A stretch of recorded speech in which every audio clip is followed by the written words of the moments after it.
¿Y dónde nos vamos a esconder ahora? ¿Dónde nos escondemos, Juanito? Ven. ¿Recuerdas que vamos a dormir aquí, verdad? ¿Dónde nos podemos esconder? ¿En el bote de basura?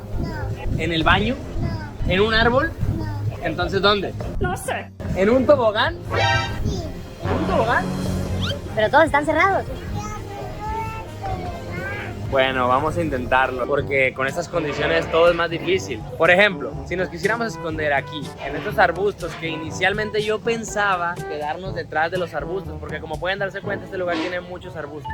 Pero con esta tormenta imposible, está todo mojado, hay lodo y está todo inundado, vean, miren.